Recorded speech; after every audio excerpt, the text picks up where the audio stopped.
Sir, நான் பேசுறது கேக்குதா?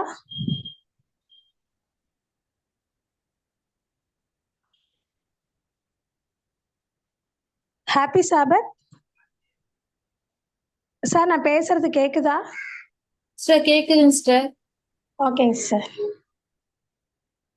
இன்றைக்கு சபைகளுக்கு ஆலோசனைங்கிற இது பகுதியில நம்ம என்னத்தை பார்க்க போறோம் அப்படின்னு சொல்லி பார்த்தோம்னா, தேவனோட உறவாடுதல்ங்கிற அம்மையாரோட புத்தகத்துல இருந்துதான் என்ன தலைப்பு அப்படின்னு சொல்லி பார்க்கும்போது, இருமாப்பான ஜெபம். இருமாப்பான ஜெபம் அப்படிங்கிற தலைப்பின் கீழாக தான் நம்ம இன்னைக்கு அம்மையார் என்ன ஆலோசனை கொடுக்குறாங்கங்கிறத இந்த நாளிலும் நம்ம தியானிக்க இருக்கோம். ஒரு வேத வசனம் என்னன்னு பார்த்தோம் அப்படின்னா, எரேமியா 7:16. "நீ இந்த ஜனத்துக்காக விண்ணப்பம் செய்ய வேண்டாம். அவர்களுக்காக மன்றாடவும் கெஞ்சவும் வேண்டாம். என்னிடத்தில் அவர்களுக்காக பரிந்து பேசவும் வேண்டாம். நான் உனக்கு செவி கொடுப்பதில்லை." அப்படின்னு சொல்லி ஆண்டவர் எரேமியாவுக்கு பதில் சொல்றாரு.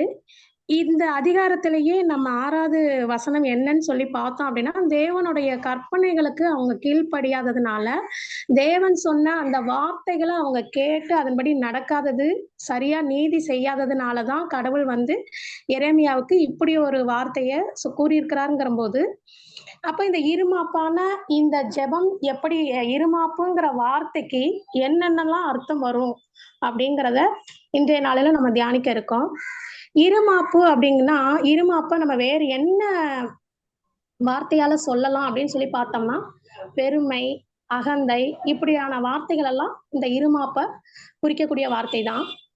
நம்ம வேதத்துல இருமாப்பு அல்ல பெருமை இந்த மாதிரி ஜெபம் அப்படிங்கிறத குறிச்சு நம்ம வேதத்துல பார்த்திருக்கோம்.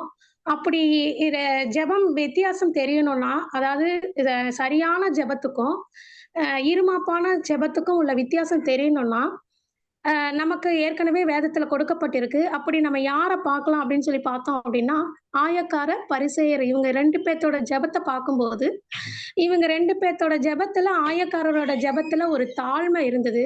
ஆனா பரிசேயரோட ஜெபத்துல அவர் சரியா செய்திருந்தாலும், அந்த செய்த செயல்ல அவர்ட்ட அந்த கீழ்ப்படிதல் இல்லாததுனால, அந்த கீழ்ப்படிதல் இல்லங்கிறது கூட அந்த இருமாப்பா தான் அத பார்க்கக்கூடிய கண்ணோட்டத்துல அம்மையார் நமக்கு இன்னைக்கு ஒரு ஆலோசனை குடுத்திருக்காங்க.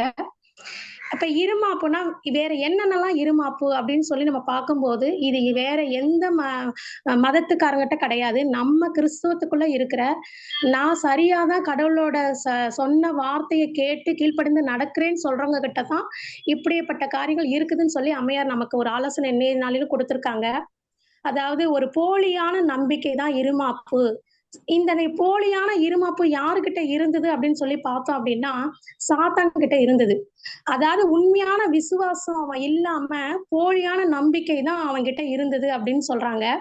அப்ப அ உண்மையான விசுவாசம் அப்படின்னா என்ன அப்படின்னு சொல்லி பார்க்கும்போது, தேவனுடைய வாக்குத்தத்தங்கள கேட்டு, இப்ப நம்ம ஜெபம் பண்ணும்போது, தேவனுடைய வாக்குத்தத்தங்கள கேட்டு நம்ம ஜெபிக்கிறது உண்டு. ஆனா, அந்த ஜெபம் மட்டும் வந்து உண்மையான விசுவாசம் கிடையாது. அப்ப என்ன பண்ணணும் அப்டின்னா, அந்த வாக்குத்தத்தங்கள கோரி கீழ்ப்படிதலான கனிகள கொண்டு வெளிக்கொண்டு வர காரியம் தான் என்னன்னு சொல்றாங்க, உண்மையான விசுவாசம். அப்ப நம்ம வாக்குத்தத்தத்த கேட்கிறோம். ஆனா, அந்த உண்மையான கீழ்ப்படிதலோடு நம்ம கிட்ட கனிகள் காணப்படுதா அப்டின்னு சொல்லி பார்க்கணும்.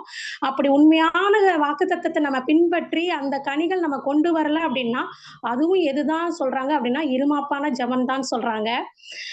சாத்தான் வந்து எப்போதுமே தன்னுடைய தப்பிதங்களுக்கு எப்போதுமே என்ன சொல்லுவான்னா, அந்த தப்புக்கு ஒரு சமாதானத்த, இதனால தான் இந்த இது இந்த தப்பு இப்படி செஞ்சாலும் தப்பில்லங்கிற மாதிரி ஒரு சமாதானத்த தனக்கு தானே கூறிக்கிற மாதிரி, அ ஆதி காலத்துல இருந்த பிதாக்கள், முற்பிதாக்கள்லாம் பார்த்தா, தேவன் குடுத்த கட்டளைகள வந்து, அ அந்த கட்டளைகளுக்கு வந்து என்ன பண்ணாங்க அப்படின்னா, உண்மையான விசுவாசம் வச்சிருந்தாங்க, கீழ்ப்படிந்தாங்க. ஆனாலும் அந்த கட்டளைகள அவங்க மீறவும், அவங்களுடைய அந்த அளவற்ற அன்பு வந்து அந்த பாவத்த மன்னிக்கும். தேவனுடைய அளவற்ற அன்பானது வந்து பாவத்த மன்னிக்குங்கிற ஒரு நம்பிக்கை அவங்க கிட்ட இருந்ததுனால, அவங்க என்ன பண்றாங்க அப்டின்னா, அந்த கட்டளைகள அப்படியே மீறவும் ஆரம்பிச்சாங்க. அப்படி மீறக்கூடிய அந்த காரியம் யார்கிட்ட அந்த துணிச்சல் இருந்தது அப்படின்னு பார்த்தா, சாத்தான் கிட்ட இருந்தது. அப்ப அந்த காரியத்த வந்து நம்மளுடைய முற்பிதாக்களும் வந்து என்ன பண்ணாங்க, மீறினாங்க அப்படின்னு சொல்லி நமக்கு ஒரு ஆலோசனை கொடுக்குறாங்க. அப்ப கிறிஸ்துவானவர் நான் கிறிஸ்துவ மேல நான் நம்பிக்கை வச்சிருக்கேன் அப்படின்னு சொல்லி நம்ம சொன்னாலும், அந்த அவருடைய கட்டளைகளுக்கு நம்ம கீழ்ப்படியல. அந்த கீழ்ப்படிகிற குணங்கிறது கடவுள் நமக்கு குடுத்திருக்கிற ஒரு கடமை. அந்த கடமைய விலக செய்றது எதுன்னு சொல்லி பார்த்தோம்னா, விசுவாசம் இல்லாத ஒரு இருமாப்பு, அதாவது போலியான ஒரு நம்பிக்கை அப்படின்னு சொல்றாங்க. அது மட்டும் இல்லாம, வேதாகமத்துல வெளிப்படுத்தாத காரியங்கள குறித்து நம்மளுடைய சொந்த கருத்துக்களுக்கும் இடம் கொடுத்து, வாதங்களுக்கு இடம் கொடுத்து, அத நம்ம வேதத்துல அப்படிப்பட்ட காரியங்கள் வெளிப்படுத்தியிருக்காத ஒரு காரியத்த நம்மளோட சொந்த அனுபவமா நம்ம அத எடுத்து விவாதம் பண்ணி பேசுற ஒரு காரியம் கூட என்னதான் சொல்றாங்க? இருமாப்பான காரியம் தான் சொல்றாங்க. ஒரு சாதாரண ஒரு சோதனையா கொண்டு வரக்கூடிய ஒரு காரியத்த சாத்தான் நம்ம முன்னாடி கொண்டு வந்து வப்பான். அது எப்படி அப்படின்னு பார்த்தீங்கன்னா, ஒரு அகந்தை, ஒரு சாதாரண சோதனை தான் சொல்றாங்க. அதாவது எப்படின்னா, அந்த சோதனைய நம்மகிட்ட கொண்டு வரும்போது, நம்ம எப்படி இருப்போம் அப்படின்னு சொல்லி பார்த்தோம் அப்படின்னா, ம் ச இது சாத்தான் கொண்டு வர காரியம் நமக்கு இது ஒரு சாதாரண சோதனை மாரியே தெரியாது. ஆனா, அதுல எல்லா கிறிஸ்துவர்களும் கூட எப்படி இருப்பாங்கன்னா, தங்களை கறைப்படுத்தாத கிறிஸ்துவர்கள் கூட அதுல தவறி விழுவது இயற்கையா இருக்கு அப்படின்னு சொல்லி அம்மையார் நமக்கு ஒரு ஆலோசனை குடுக்குறாங்க. அது மட்டும் இல்லாம, இ இந்த சோதனையில வேறு ஒரு காரியம் என்ன இருக்கு அப்படின்னு சொல்லி பார்க்கும்போது, ஏசப்பாவுக்கு இது மாதிரி சாத்தான் ஒரு சோதனைய கொண்டு வந்தாரு. எப்படி அப்படின்னு சொல்லி பார்க்கும்போது, அ ச ஏசப்பா ஞானஸ்நானம் பெறும்போது, அவருடைய புறா போல அவருடைய உடம்புல இவர் என்னுடைய நேசகுமாரன் அப்படின்னு சொல்லி பரிசுத்த ஆவியானவர் இறங்குன காரியம், பிதாவானவர் பேசின காரியம் எல்லாமே நடந்த ஒரு காரியம். ஆனா, ப ப ப ஏசப்பா ஞானஸ்நானம் எடுத்த பிறகும் கூட, அவர் வனாந்தரத்துக்கு பரிசுத்த ஆவியானவரால அ அழைத்து சென்றபோது கூட சாத்தானானவன் ஏசப்பாவ சோதிக்கிறதுக்காக, "நீ தேவனுடைய குமாரனே ஆனால் நீ இந்த ஆலயத்தினோட உச்சியிலிருந்து கீழ விழு விழும்" அப்படின்னு சொல்லி வேத வசனத்த கோடிட்டு என்ன பண்றாங்க அப்படின்னா, ஏசப்பா கிட்ட அவர் சாத்தான் சோதிச்சு கேட்கிறம்போது, ஏசப்பா என்ன சொல்றாரு அப்படின்னா, தன்னைக்கிட்ட தேவன் இருக்கிறார்ங்கிறது எல்லாருக்குமே தெரியும். ஆனா சாத்தான் கிட்ட போய் அத என்ன பண்ண இதுல தன்னோட கிட்ட தேவன் இருக்கிறார்ங்கிறத நிரூபிக்க வேண்டிய அவசியம் இல்ல. அப்படி நிரூபிச்சு தேவனுடைய அன்ப வெளிப்படுத்தணும். தேவன் எனக்குள்ள தான் இருக்கிறாருங்கிற காரியத்த சாத்தான் கிட்ட நிரூபிக்கணுங்கிற கட்டாயம் இல்லங்கிற ஒரு காரியத்த தேவன் என்ன பண்ணியிருக்கிறாரு அப்படின்னா, நமக்கு முன்மாதிரியா காட்டியிருக்கிறாரு. அப்போ கடவுள் பிள்ளையா இருக்கிற நாம, கடவுள் என்கிட்ட இருக்காருன்னு சொல்லி, நம்ம என்ன பண்ணக்கூடாது? தேவையில்லாத வீணான வாக்குவாதங்களுக்கு, சக மனுஷர்கள் மூலமா தான் சாத்தானானவன் நம்மகிட்ட தூண்டுதலுக்கு வரும்போது, நம்மளோட சுயத்த தொடும்போது, நம்ம என்ன பண்ணக்கூடாது? நம்மளுடைய அந்த உண்மையான குணத்த, கீழ்ப்படிகிற குணத்த, கடவுளுக்கு அடங்கி நடக்கணுங்கிற அந்த குணத்த விட்டுட்டு, நம்ம என்ன பண்ணக்கூடாது? நம்மளுடைய கருத்துக்கள அவங்க கிட்ட என்ன பண்ணக்கூடாது? வீணான வார்த்தைகளால, வாக்குவாதங்களால நம்ம அவங்க கிட்ட முன்வைக்க கூடாது அப்படின்னு சொல்லி நம்ம அம்மையார் நமக்கு ஒரு ஆலோசனை குடுக்குறாங்க.